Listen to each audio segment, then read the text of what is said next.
మహిమ జీవితం 2 ఫేసెస్తో సాగుతుంది. మార్నింగ్ అందరికీ ఇన్స్పైరింగ్గా కనిపించే అమ్మాయి, నైట్ మాత్రం తన మనసుతోనే పోరాడే ఒక సాధారణ టీన్ అమ్మాయి.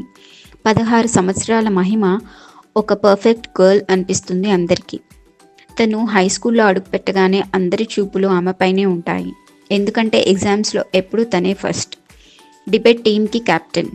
మిగతా తల్లిదండ్రులందరూ తమ పిల్లల్ని పోల్చుకునే గర్ల్ మహిమ. తన జీవితం పైకి చూస్తే విజయం నిండిన ఒక అందమైన కథ. అందరికీ తెలిసిన మెరిసే జీవితం వెనుక దాగి ఉన్న నిజం మహిమ ఒంటరిగా ఉన్నప్పుడు మాత్రమే తనకే తెలుసు.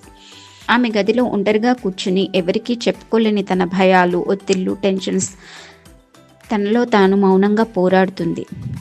బయటకి ఎంతో కాన్ఫిడెంట్గా కనిపించినా లోపల మాత్రం తనను అర్థం చేసుకునే ఒక్కరి కోసం ఎదురు చూస్తూ ఉంటుంది.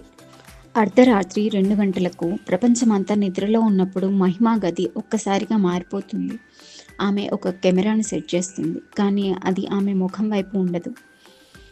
చాలా ఇంట్రెస్టింగ్గా ఉంటుంది స్టోరీ. మరి ఏం చేస్తుంది మహిమ? మీకు తెలుసుకోవాలని ఉంది కదా? అయితే stay tune to the story with in. Thank you for watching.